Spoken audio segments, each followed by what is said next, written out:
that, and we're off.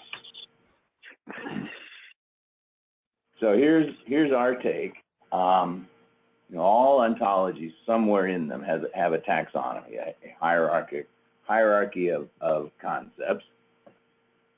But figuring out where the taxonomy, where the ontology part leaves off and where the taxonomy part begins is one of the key design decisions. And that's what we're going to kind of talk through. We know there's many different ways you could do this, and we've chosen one way with GIST. That's what we're going to talk about today. So I went out to the web, as you do, you know, just make sure we understand what we're talking about when we say taxonomy. You know, it is a technique of classification, therefore it's got a lot of overlap with ontologies. Very often it's ordered categories, and of course in biology it's all about species and families and all that. Maybe a slightly better and closer to how people actually use it in our experience, this knowledge organization system, you know, is really talking about how to create a controlled vocabulary and use that. And of course, you know, that's what we find a lot of folks using taxonomy for. In practice, what you find when you go out there and look, that most taxonomies you find are hierarchical. And if you look really closely, most, but not all of them, the hierarchy is based around some sort of narrower than relationship in the Scotch style of broader than, narrower than. This is just one that I just randomly found on the web. It's interesting from a couple of points, one of which being it's not a pure tree. Some of those items show up in more than one place in the tree. We'll talk a little bit about that later. But for the most part, somebody sat down and tried to organize, you know, in this case, visuals in a system into some organized categorization system. Of course, this has been taking off ever since the publishing of the so-called Polar Bear book and the beginning of the information architecture sub-industry. Most people now are designing and building their websites, and in particular the navigational aspect of them, or how people do search engine optimization. All that kind of stuff has kind of exploded an interest in taxonomies. And what followed along behind that is there's a whole industry of people building tools to help people manage the vocabulary and the hierarchies and all that kind of stuff to manage those taxonomies. But you know, as far as we're concerned, it's not all peaches and cream out there in taxonomy land. It's funny, almost every time we go into a client, somebody's been in there doing taxonomy work. If it was an outsider, typically there's a slide deck somewhere, and about slide 3 or 4 is either the tree of life or the Dewey Decimal System for libraries, which, you know, is sort of the inspiration, and then off we go. Let's build a taxonomy. But both of these two, you know, inspirational taxonomists sort of started with the same premise, that you could design one big tree to organize everything. And if you go out and look around, you'll find a lot of initiatives do that. This was one I just found. This is the tree of philanthropy or something, but you know, big old tree and all kinds of repeating stuff all over the place. And these things end up becoming kind of problematic. What very often happens is people start with this one big tree, and then they get into it for a while and decide, you know, we really should have an ontology here somewhere. And so they say, let's graft an ontology onto this taxonomy. And our position is that it's backwards, that we shouldn't be trying to graft an ontology onto this single tree taxonomy thing, that we should be starting with the ontology and then putting the taxonomy on it. But what I've sort of glossed over what an ontology is and how it's different. I mean, obviously everyone on the call pretty much knows, but I thought I would boil down what's the essential difference between an ontology and a taxonomy. And that is that with the ontology, we have lots of complex relationships between the classes, not just the broader, narrower, or the part of, or whatever it was that defined the tree. And if done well in an ontology, a lot of the classifications of individual things into the taxonomy or into the class system can be done by the system instead of being done by a human. So for instance, we have the koala bear. The little white part there is what the American black bear looks like, and it, taxonomically is a mammal, or, well, I guess they're both taxonomically mammal. It's taxonomically a carnivore, whereas the koala bear is taxonomically a marsupial, and in fact, they couldn't be further from each other and still both be mammals, really. But if you had a good taxonomy, if you're a good taxonomist, you would at least know that koala bears and black bears are not very closely related at all. However, even if you knew that, you would need an ontology to know things like koala bears eat eucalyptus and koala bears live in Australia. Things like that are not taxonomic distinctions. Those are ontological things and properties that we know about animals and koalas and the like. And then, the whole idea of putting together formal definitions and restrictions and things like that is what allows us to automate the process of putting things into categories. And obviously the reason we want to do that is the bigger a taxonomic system gets, the lower and lower the chance that any two people will categorize two things the same, in other words, put them in the same taxonomic categories, or that someone searching for information will find it. So small taxonomies, people have a tendency to categorize similarly. The larger they get, the less the consistency. This is just a little example from one of our classes where we had this pickup truck number 30 had a parking violation, and a system can, oops, I guess that little arrow didn't show up there, but the system can infer that that makes it a member of the impoundable vehicle class. But that's, so how do we combine taxonomies and ontologies in GIST?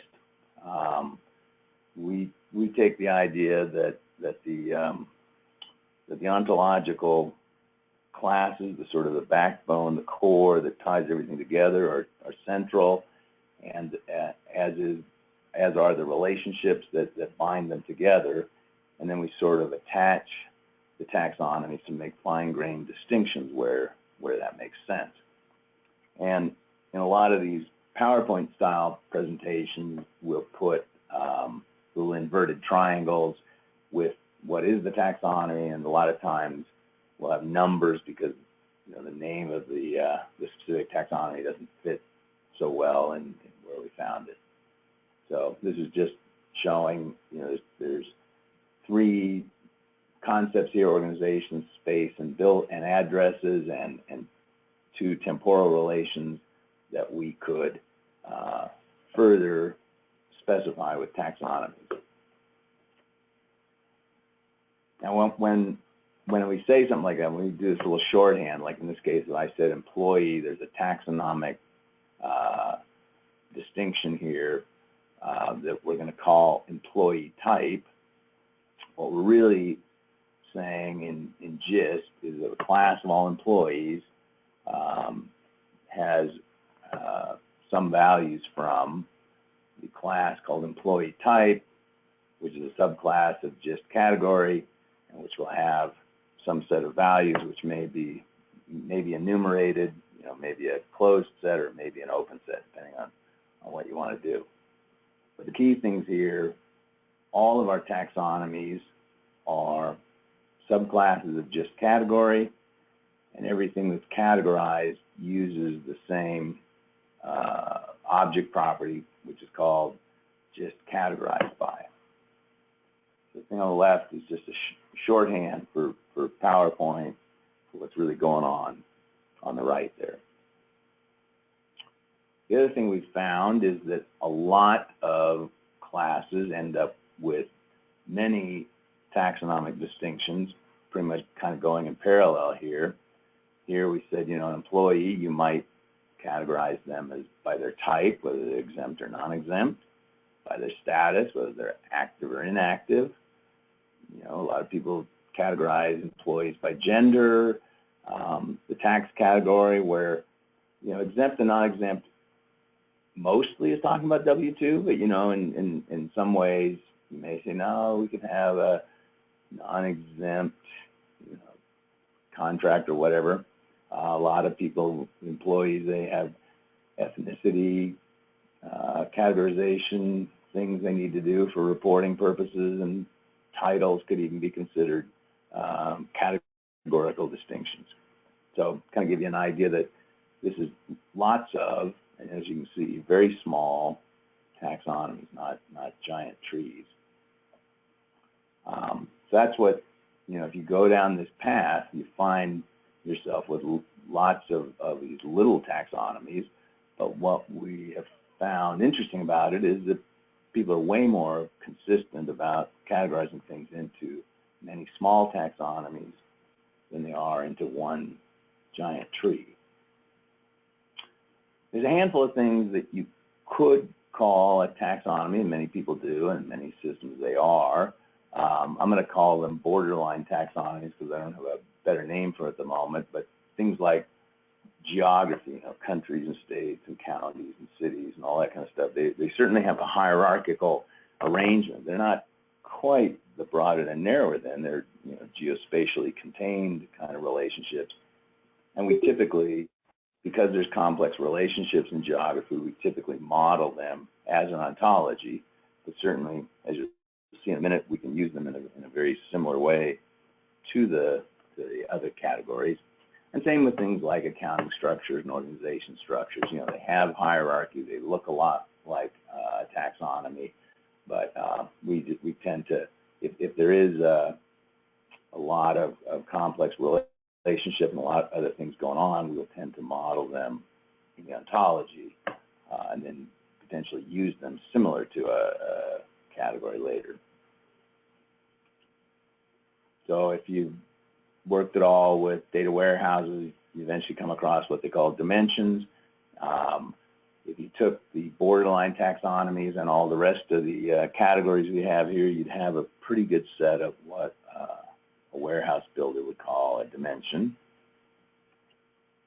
One of the fun things we've found, almost every time we look at a very large single tree, and in fact, if you stared carefully at that one that I happened to pull up about the tree of philanthropy or whatever it was, people have a tendency to repeat themselves just because of the way it works. Here we had a little made-up taxonomy on the left of vehicles or something, or devices, I guess.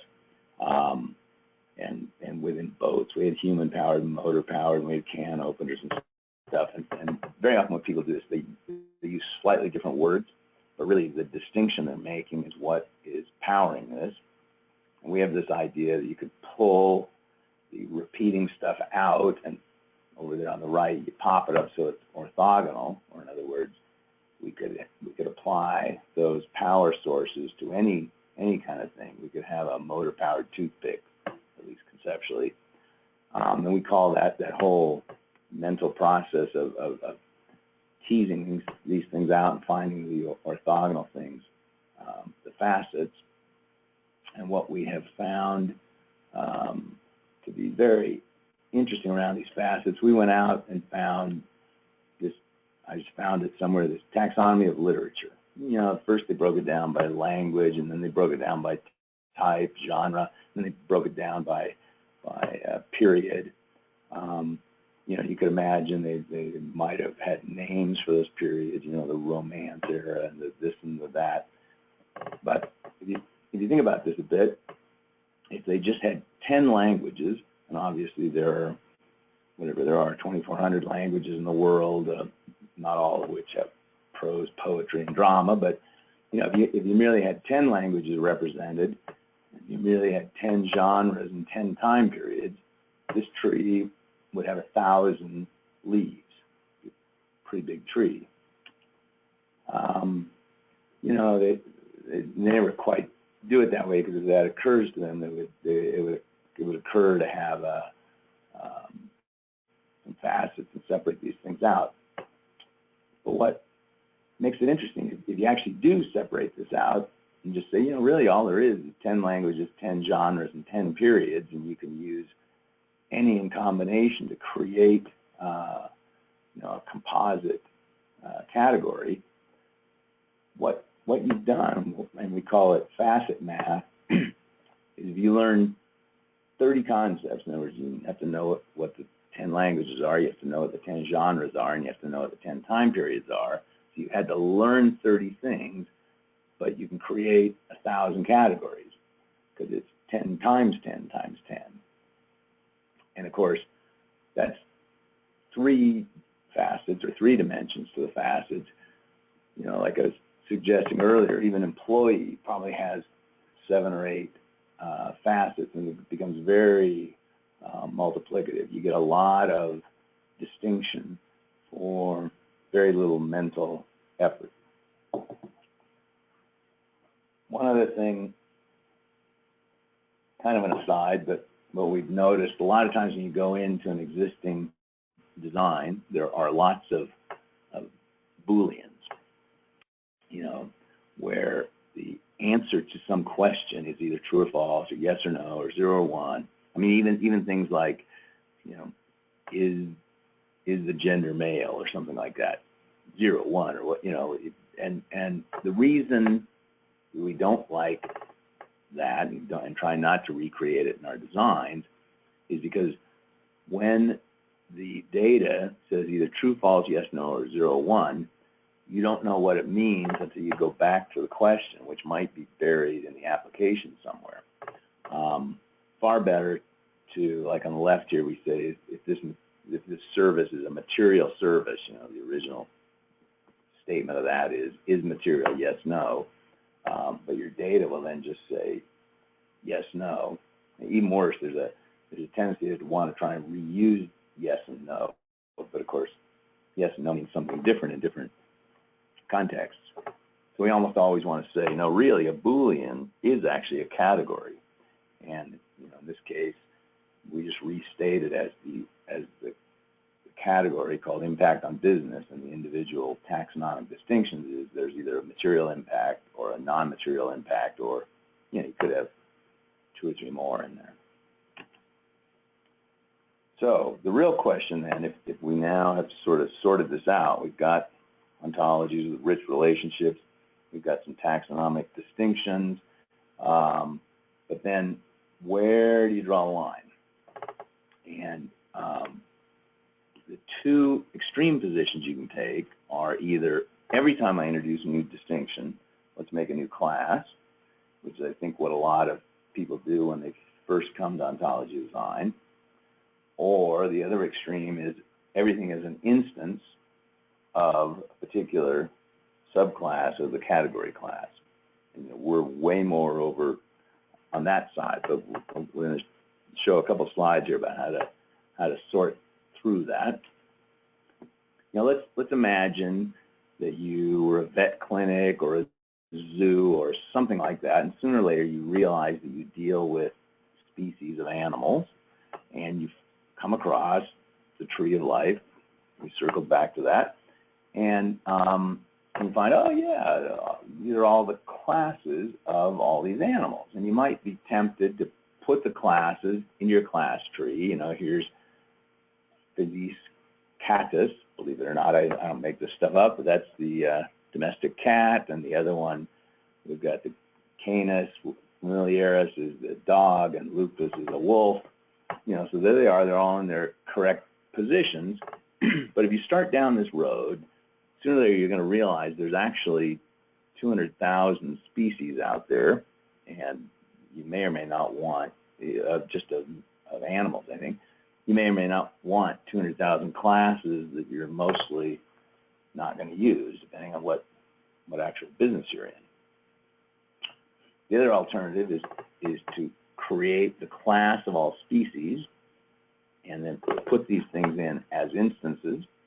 And you could certainly have relationships between the instances if you want. For right now, we're just going to have them at the species level. And then you just say a living thing is categorized by what species it is. Now, one of the things that I kind of like about going this route, it's just kind of a handy thing that happens a lot in designs. I'm going to skip from species back to people for a minute. You know, imagine you said, you know, many people, when they create a person class, sooner or later decide, maybe we should have the male and female subclass of the person, or the adult and child subclass, which you certainly can do. But if you leave it this way and just say the gender, which is, you know, male or female here, we're going to have people categorized by gender. When you come along a little bit later and say, oh, I can also categorize restrooms by gender. In fact, there's a huge national debate about this right now.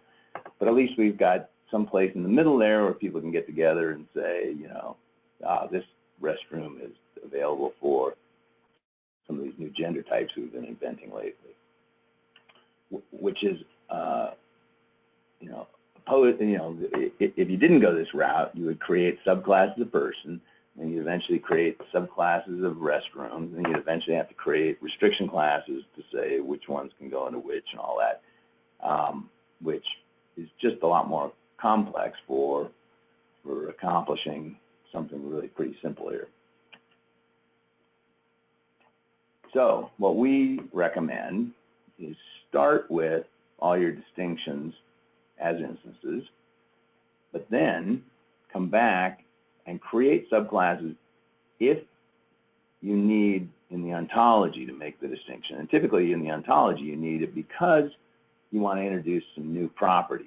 You already want to have a class that has a different set of properties than another one.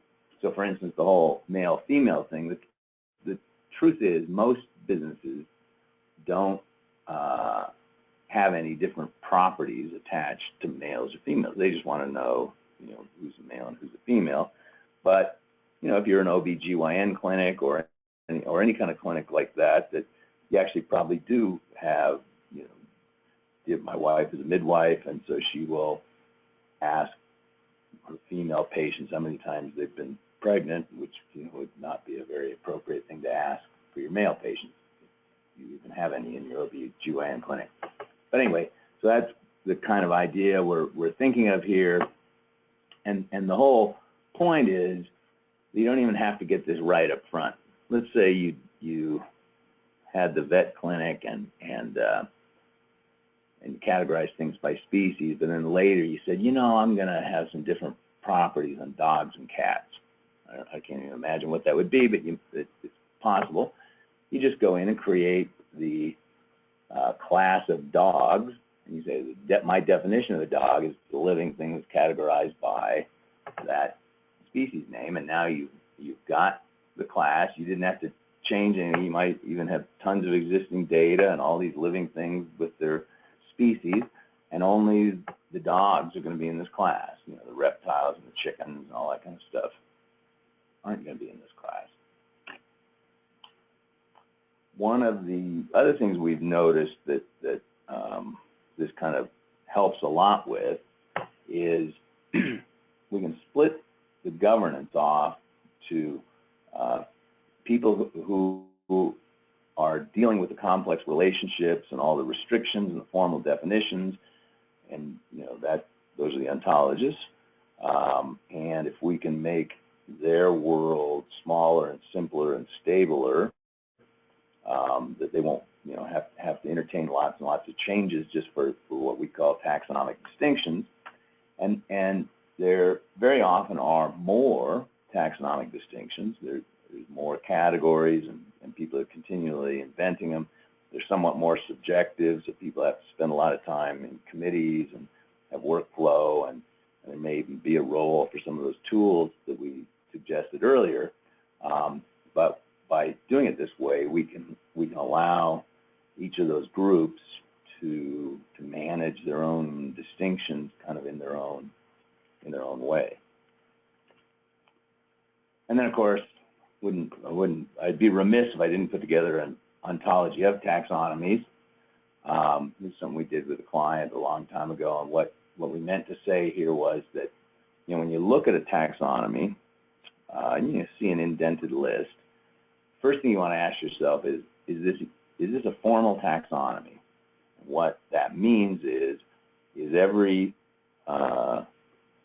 instance of a lower level distinction also a member of the higher level distinction?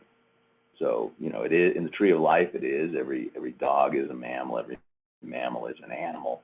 And if you just keep saying is up the tree, you have a formal taxonomy, and that means that it has some significance to what you can do with it later. But most of the taxonomies we come across are informal, especially those that were created for information architecture. People are just putting things underneath the tree because people might expect to see them there. On a website, you might see camera lenses underneath cameras, which is sensible if you're, you know, looking for camera stuff, but a camera lens is not a camera, it's part of a camera, and, you know, Dutch ovens aren't cooking and all that kind of stuff. And then we further subdivided it here. There's some constraints to this, but the aggregational taxonomy is one where you want to do analytics on the taxonomy, so you have to be sure that every subdivision is what they call MECE, mutually exclusive and completely exhaustive. In other words, don't have the same sub-concept show up in more than one place in the tree, because if you're doing analytics, you'll count it twice, and don't have any things that don't occur, or you'll miss them when you sum it up. Whereas in navigational land, it's actually great to have things in multiple places in a tree. You know, you might have the camera lens cloth underneath camera lens, but you might also have it under cloth or under any place that, you know, people can come down a tree and find it from many different ways. So it's great for finding things, but it would be horrible for adding up things, because sales of your camera lens cloth would get counted multiple times because it's in multiple places in the tree. And those of you who are paying attention at home will note this isn't actually an ontology of taxonomies. This is really a taxonomy of taxonomies. So that's kind of our approach. If you're in there snooping around in GIST, wondering why it's the way it is, and we start with the ontology with complex relationships between things, and then add these taxonomies to make all the fine-grained distinctions. It has a tendency to make many fairly small taxonomies, but they're way easier to work with. You know, that they very often just end up being orthogonal facets that we can use together to make lots more distinctions without having to learn a lot more. And we observe that a lot of times going down this route, a different group can manage the taxonomy and evolve it without really being disruptive to the rest of the ontology. I think that's a lot of the key to what we're doing there. So I think that is the end of that. I'm going to stop the recording and let you guys. Three items. One, on the information architecture side of things, there was a World IA Day a couple of weeks ago, and I was invited to give a talk, and it turned out, quite surprisingly, there was a very, very high amount of interest in ontology amongst that group. That was just, Dave had mentioned IA, so I thought I'd mention that briefly. Mm-hmm. Also, on facet math, we are currently working with a client.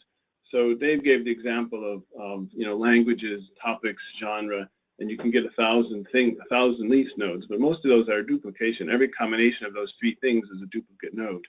So not only does it make it easier to do the categorizing, but it also means if you have presenting the list of things for people to browse through, you avoid a lot of duplication. So we're actually working with the client right now to do exactly that kind of thing, making the facets explicit and using just category to do that.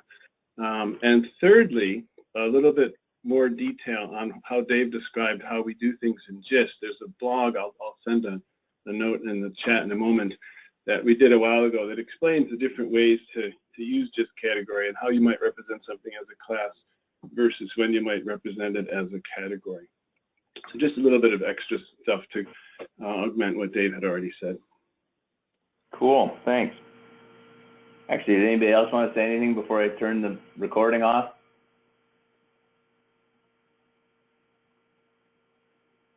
I'll take that as no.